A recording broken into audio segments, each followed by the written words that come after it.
From Calexico to Nunavut and from the Aleutian Islands to Newfoundland, we have the content covered. This is the Dynasty Pulse. I'm one of your hosts at Big Boned at FFB. You can call me Biggs. With me is Mike Greinberg, otherwise known as Mike Lindberg at FF Canuck 99. We're here to bring you the news that changes day to day. Stick with us and keep your finger on the Dynasty Pulse. What up, Mike? How you doing? You got a wobbly pop? Yeah, it's wobbling. I'm drinking Polar Seltzer, not a sponsor. Hey, Polar, reach out, all right? Welcome to the Dynasty Pulse, everybody. I'm Big Boned. With me is Greinberg. We are here to bring you what is happening in the Dynasty offseason. As we know, Dynasty is a year-round venture. It's not just the counting stats that happen from week 1 to week 17, week 16. We do things through January. The NFL playoffs are popping off. We got the championship games coming up this weekend. We're deep into the Dynasty calendar, and so we're going to be coming at you every week, and we're going to be bringing you content that is relevant to the Dynasty grind.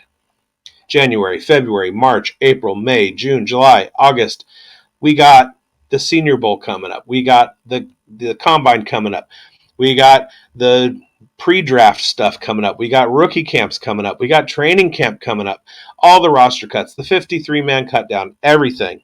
We're going to be bringing it to you. Probably some Scott Fishbowl content too for SFB 14.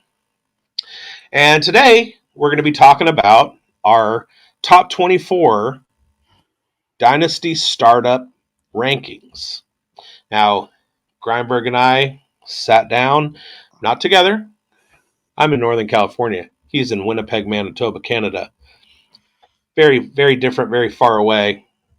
But we both sat down and came up with our rankings, and we're going to compare and contrast those today. Basically, tell you what we're going to be doing in Dynasty Startup drafts as they get going throughout the year because of these rankings. Now, we do have some rookies without landing spots that have wound up in our top 24s, and we'll discuss those along the way.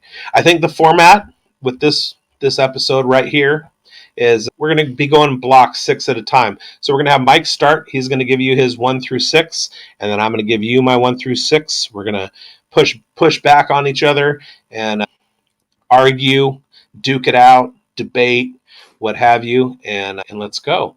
So, Mike, you want to kick it off? Yeah, I sure do. How's it going, everybody? Hopefully you're having a great evening, just like we are. I'm good, Greinberg. What up? What up? First episode of the Dynasty Pulse. We are so pumped to be here, and we're yeah. I'm remiss, derelict in my duties. I wanted to tell you that we are coming at you on the Fantasy Football Plus platform. Yeah. So like, subscribe, comment, share, hit the bell, get the algorithm going. If you like it, subscribe, and we'll keep coming at you every week. Yeah, hopefully we can earn your trust and earn your like, because we don't want to do that without earning it. So let's go, Benny. So I have a top 6 here so we're talking Superflex here, right? So we're talking Superflex Dynasty Startup. So do you want to, should I add my thing to the stage, or should we just let it roll out here? Go for it. Go for it. So as you see here, I have a very top-heavy quarterback, top 6. I have Josh Allen, Lamar Jackson, Patrick Mahomes, CJ Stroud, Jalen Hurts, and Joe Burrow. That is rounding out my top 6 for a Superflex startup. You're looking at these guys. The only person that is in this top 6 that wasn't last year is obviously CJ Stroud, who, man, did he look incredible on his rookie season. What an incredible rookie year he had. In the 15 games that CJ Stroud played, he was the QB 7 overall. Stroud had an incredible rookie season where he threw for 4,200 yards and 24 touchdowns as a rookie. Stroud only threw 5 interceptions in his 15 games that he's played. His poise, quick decision making were on full display when this Texans team overachieved by not just making the playoffs, but winning a game decisively against a very good defense in the Cleveland Browns. So I have Stroud in my top 4. It's being pretty common now to see him there. I noticed on your take, you don't have him there. So let's go over your top 6 and see where we differ a little bit here. Okay, my top 6. I am going with. All right, my top 6. I have Jalen Hurts at number 1, Lamar Jackson at number 2, Josh Allen at number 3. It's another place that we differ. Dak Prescott at number 4, Brock Purdy at number 5, and Patrick Mahomes at number 6. I have CJ Stroud all the way down at number 20. I'm not saying that CJ Stroud isn't a good quarterback. I love CJ Stroud, and he did very well for me in the 2023 dynasties and redrafts too. I fade quarterbacks, and so I loaded up on CJ Stroud and Desmond Ritter. Unfortunately, the Desmond Ritter shares didn't really do me much good, but CJ Stroud did. He's good. I just think that for him to vault himself into that upper echelon of fantasy quarterbacks at this point, it's going to take him a couple years to get there. We have established guys that are up at the top, save for Brock Purdy. But Purdy has shown that when he is on his game, his points per game is right up there with the best of them. And I see a huge year for Anthony Richardson, provided he stay healthy. But if we're talking about a superflex draft, I'm more willing to take a chance on Anthony Richardson and let CJ Stroud fall, and then work on picking up a running back or a wide receiver or two, and say that I have a later round pick. Say I have the 10. If I have the 10, I'm getting Bijan and Justin Jefferson and hoping that CJ falls a little bit. And I think with the positional differences, I think that's a good value play. One thing that I looked at in my top 24 was where guys are going in the draft. So if somebody falls, say you load up on quarterbacks everybody's trying to get those 2 quarterbacks in the first couple rounds. So the values for the other positions start to increase over the values of quarterbacks, and that's where CJ kind of falls a bit for me. So there you have that. Okay. All right. You want to explain why Dak's there in a dynasty startup? Like, why is he at 4? You look at his age. Yeah, he had a good year this year, but that's as best as he'll ever do. He's not going to get any better than that. I don't see it progressing. He's only going to be on the downcline from here on out. So, like, why is Dak at 4 for you? Quarterbacks typically age very well. We have some perfect examples out there in Matthew Stafford, 2022 Geno Smith. So I have zero problem ranking Dak very high. Dak has had some super high top 10 finishes in fantasy. And if you think back, he was injured for a good year, and it's taken him a little bit to get back. I think the Cowboys are going to be renewed next year. I don't think Jerry Jones is going to take much crap from Mike McCarthy, and the Cowboys are a pass heavy team, and CeeDee Lamb is my wide receiver 1. Let me refresh. Yeah, CD is my wide receiver 1. Anytime you have that, you have a quarterback who's gonna be putting up some numbers. So I think they correlate really well together, and I'd be willing to take a chance on Dak. Again, I tend to fade quarterbacks and look for value with quarterbacks, so I have no problem overrating Dak Prescott, because like this year, I didn't have any shares, so I can't see myself being a heavy Dak owner next year.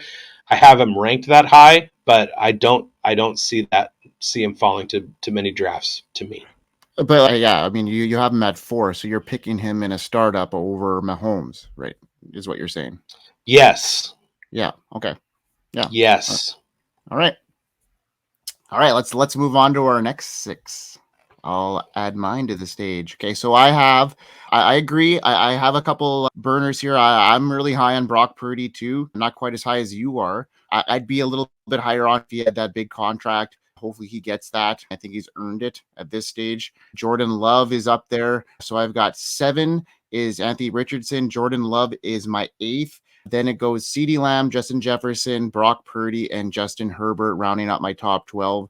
I justified a couple things here. Jordan Love creeps up into my top 10. That might scare some people off, but I've seen some really good things from Jordan Love this year. I love his situation. I'm really excited about where these Packers are headed. He's only 25 years old. He was able to incubate, if you will, behind one of the best quarterbacks of all time. 64% completion percentage, not great, but he did pass for 4,200 yards, 32 touchdowns, which was second in the league, 247 yards of rushing, which is another component that adds to his game, 4 rushing touchdowns. These are all really good qualities, and he finished as a QB5. So, like, for me to rank him in the top 10 in a startup dynasty, I don't see it being out of the realm of possibilities here. And I think a big extension is on his way this summer. So that's only going to further increase his value. So I think I'm going to be ahead of the curve on Jordan Love on this one. And I think he's going to really gain value this offseason when the Packers decide to pay him and give him the money he needs. Yeah, I love Jordan. And you know that. Anybody who knows Mike and I know that we have another podcast that's a weekly podcast, and we talk about these guys all the time. And Jordan Love is somebody that we were hammering all year.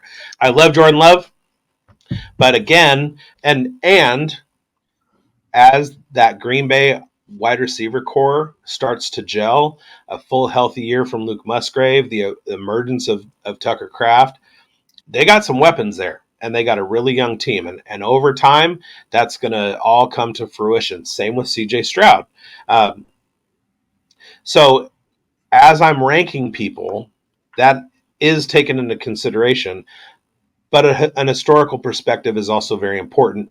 I don't necessarily like the Chiefs receiving core, but I think that Mahomes is in a situation where he's going to be doing that well. One thing that I notice, and at your 6 and at your 12, I don't have Herbert or Joe Burr in my top 24. So I just wanted to throw that out there. Yeah, my 7 to 12, I got Justin Fields at number 7, CeeDee Lamb at number 8, AR Anthony Richardson. Number 10, Bijan Robinson. 11 is Justin Jefferson. And 12 is Tyreek Hill. Later on in that first round, obviously, again, this isn't a mock draft. This is a player rankings. And I like the points from CeeDee Lamb, Bijan Robinson, Justin Jefferson, and Tyreek Hill in that 8 to 12 range. Okay, yeah. For me, I have a hard time putting Hill there in the top 24 just because of his age and the uncertainty of his career, really. And he talked about retirement last year and a couple-year plan for him. He's elite. He's obviously putting up monstrous numbers, and if he plays until he could play till whenever because he's that good.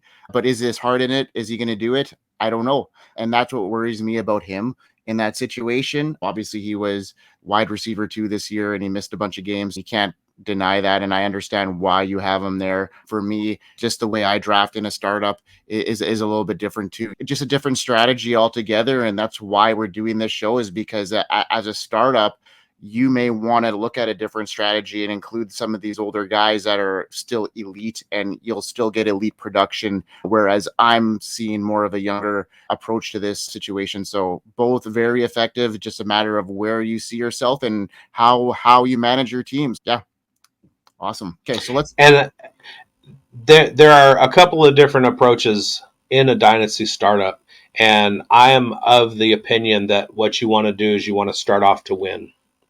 Basically, what you want to do is you want to bank that first season's winnings and give yourself time to retool your roster rather than just focusing on youth, focusing on value. And I've seen people play a whole bunch of different ways, but almost 75 to 85% of the time that I see dynasty startups, people who are going with the win now approach, the ones who are taking the Derrick Henrys who are old rather than the Breece Halls, those people actually win that first year of a dynasty startup.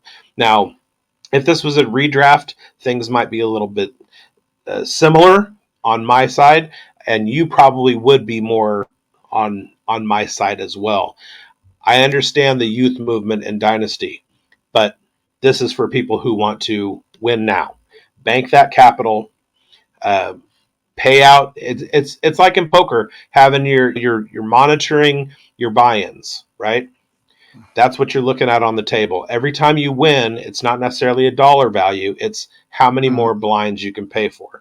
And if you go ahead and win a championship in your first or second year because you drafted a whole bunch of veterans, you've now banked your buy-ins for the next couple of years, and you can work on trading some of those veterans, offloading them for high draft picks, things like that, and revamping your roster. So that's why we're here, is because there are different ways to approach the dynasty season. Absolutely. All right, let's get into the bottom half of our top 24. And the top half of our bottom half. Yeah, so I have that's 13, where the tramp stamp is.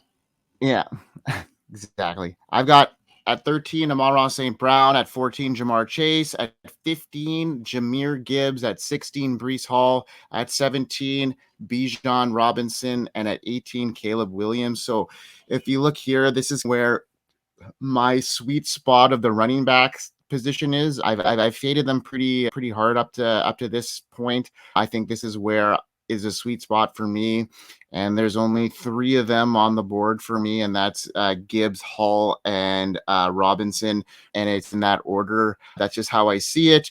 I loved Breece Hall coming out of college and stuff. I think he's got a great profile. I just Gibbs situation. I just like what I see on with my eyes better with him. And then Bijan, he's there. He's probably the most talented out of the 3, but I'm worried about a situation right out of the gate right now. We still don't know where that's going to lead. Obviously, Arthur Smith isn't there, so that's only great news for Bijan. So he should be where he was being ranked last year. So we'll see what happens there. And then my biggest one there is I have a rookie coming in ahead of Trevor Lawrence, Kyler Murray, Justin Fields, some of the bigger names, an unproven rookie that some people are calling the next Andrew Luck prospect. So we'll see what happens with Caleb Williams, but I got him ranked up there high. I think he's going to get a good landing spot with some good weapons around him to start off, and we'll see what happens. I faded Caleb a little bit more than you did. I think I have him at 19. Exactly. So the biggest waffle point for me was trying to decide who I wanted as my RB1, Breece or Bijan. Yeah. And the announcement today of the hiring of a new head coach in Atlanta is what actually tipped the scales for Bijan over Breece, because I was on Breece as my RB1 for a while, but the fact that head coaching decision has been made and they're going to essentially run a really high-powered offense that's quarterback-centric. I love Canales. I think he's going to do great things in Atlanta, and they're going to draft a quarterback. So we'll see who that ultimately turns out to be. But Bijan being such a threat in the receiving game, just your Jahmyr Gibbs and your Breece Hall, I think Bijan has the between the tackles upside that Jahmyr doesn't have, which puts him over Jahmyr for me, because they're very similar in the receiving game. And Breece is an absolute beast in the receiving game, the way that he can break long receptions, and he has that between the tackle upside as well. Now, one thing to watch is going to be the role that David Montgomery plays, because I think Jahmyr did prove that he can be more of a bell cow back even at his size. But we'll see in this NFC Championship game coming up this weekend. In addition, watching the wire and seeing what happens with David Montgomery, I think if the Lions wanted to move on from Montgomery at some point and make Jahmyr the focal point in that backfield, I think they'd probably be very comfortable doing that. He proved himself. That said, I don't think they're at that point yet, and that's what drops him for me.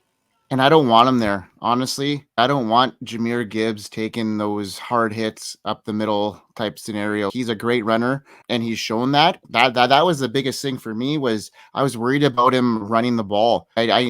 I knew his passing. He'd get his receptions, and there's still a ton of room for him to get more in that passing game when you look at his numbers. So I love what I see. I actually want a David Montgomery there to take some of those harder hits, so to keep him, preserve him, because he's super efficient with what he does. I want someone to take those hits for him. I love him either way, and he's just been ultra effective. And I think they're going to use him in when they need him in the big moments. And yeah, you're going to see his usage go up when the Lions need him. I think this is going to be a big test this week, like you said. I think look at Jahmyr Gibbs this week as a difference maker, and if he can, look out next year, folks. My office pool wants the 49ers to win. My heart is rooting for the Lions. Mm-hmm. Can you imagine what's going to happen in Detroit if the Lions win? No. Yeah, exactly. I can't. All right, my number 13 is Breece Hall. I go Christian McCaffrey at number 14. Jamar Chase at number 15. Amon-Ra, I like Amon-Ra as well. Puka Nacua jumps up to number 17, and rounding it out at number 18, I love me some Jordan. Yeah. So, again, Breece Hall, I think, is an exceptional player. I think the first quarter of the season, he was behind this year. If you take what he did pre-injury in 2022 and combine that with what he did post week 4 in 2023, I think that is the real Breece Hall. I think another full off season and a full healthy season next year, and we're going to actually see what this man has on offer. Unfortunately, in Dynasty, really strict players like to go with a 3-year window for running backs, and next year we'll put Breece at the end of that 3-year window. Understanding that, I'm going to give him a 4th year before I start trying to offload him. But yeah, I think he has a huge year. Christian McCaffrey doesn't care about father time. Jamar Chase. Now, we talked about this in our other show. Jamar Chase and Justin Jefferson being the 1 and 2 in 2023, people who were trying to gain clout from making the right call were calling for Jamar over Justin Jefferson. And that came to fruition over the course of the season. But if you look at it based on points per game, in the games that Justin Jefferson played and was healthy, he was far and away the better fantasy wide receiver. While I like Jamar Chase, you don't draft expecting injuries. So nobody figured that Justin Jefferson was going to get hurt. The people who were making the case for Jamar Chase over Jefferson last year were just doing it so that they could be different. We all know that Justin Jefferson is the better fantasy option than Jamar Chase. Amon-Ra, love him.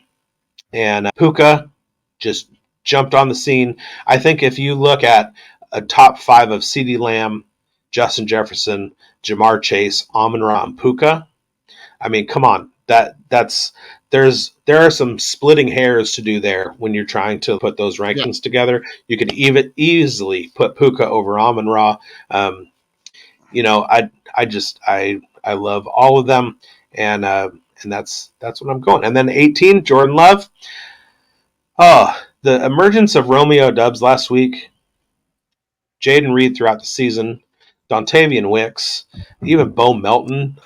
He's got himself a whole bunch of pass catchers. Aaron Jones, resurgent. They looked really good. They just came up against the San Francisco Buzzsaw. I made a trade in my home league, traded away Tyreek for Jordan Love and Luke Musgrave and a couple other pieces, including a draft pick. So I'm doing whatever I can to own Jordan Love on as many rosters as I possibly can, and him right there at 18 in the top 24, I think is a great spot for him. All right, man. Okay, let's get into the last half here, like the last quarter of our game, and let's talk about my last ones here. And Let me get a drink of my Polar Seltzer, not a sponsor, real quick first. Hey, all Polar, right, reach out.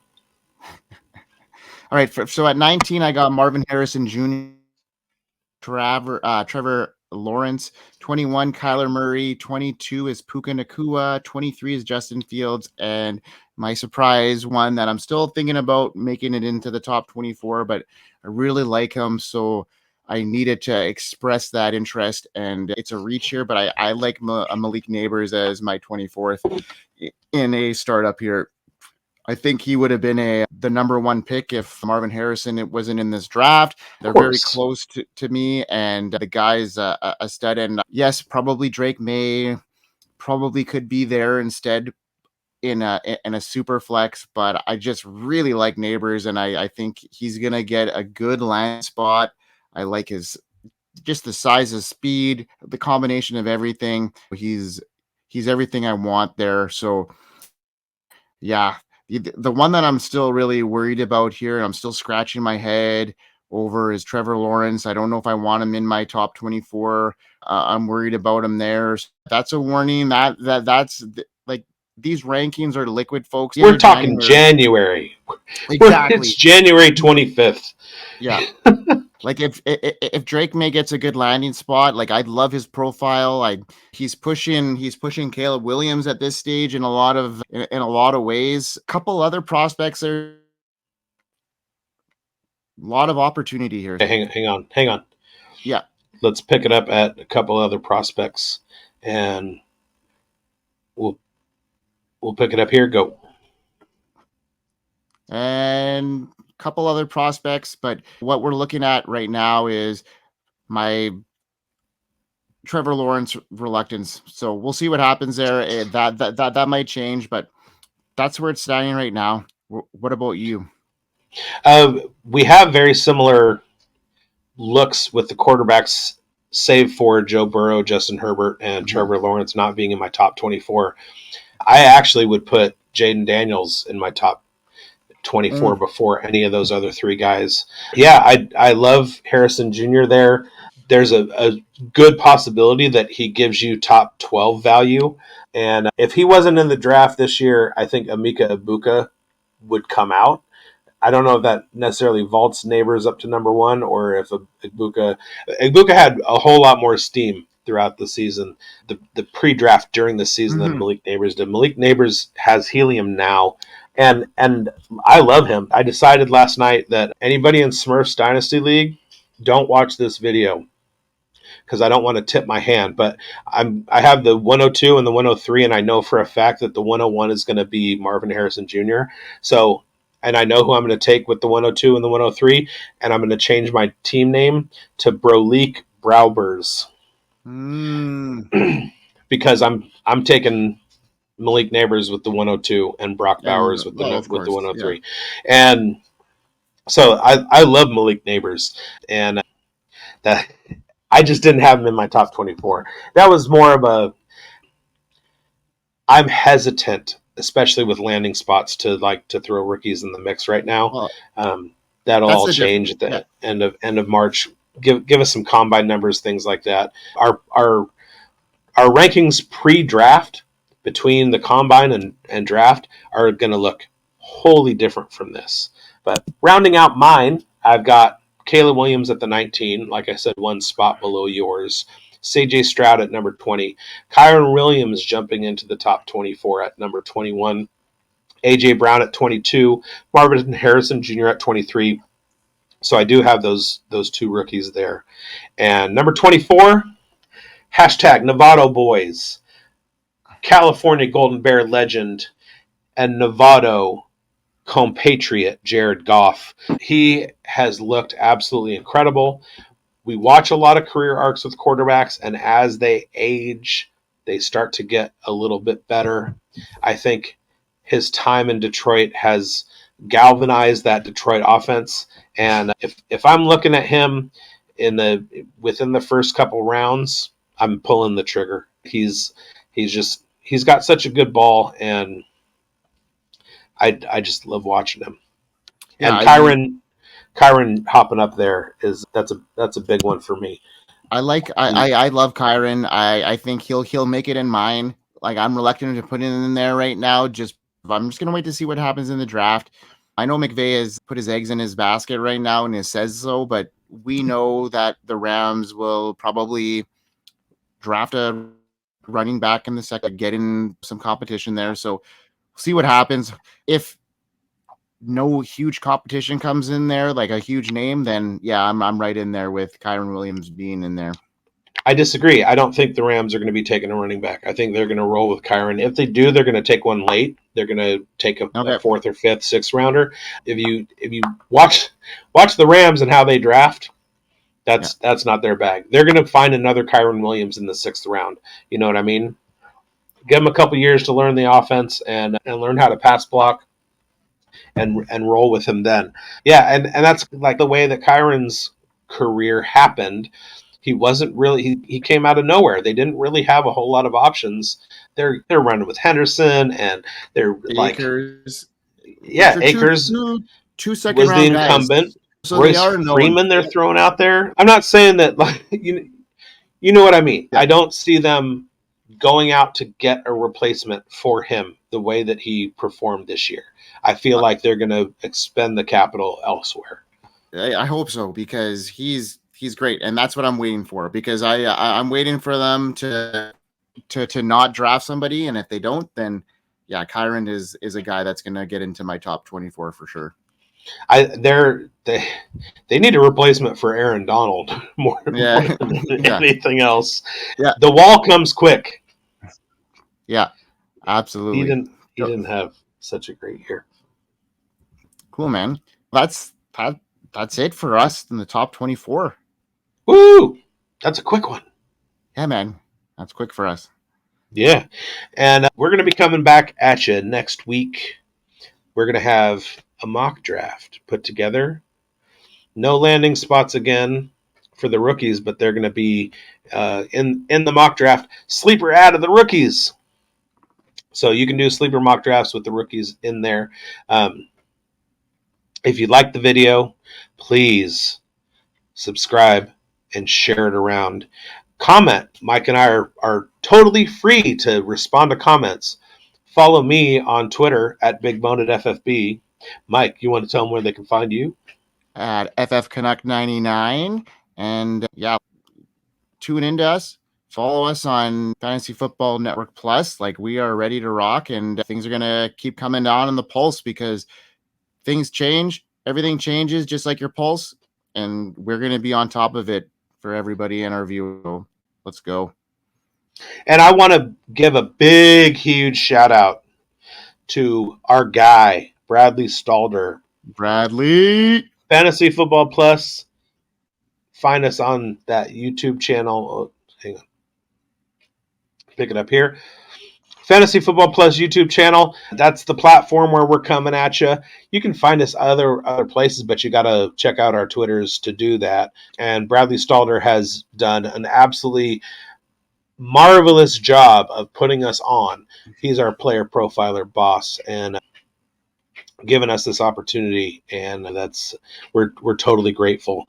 So anyway, from Northern California,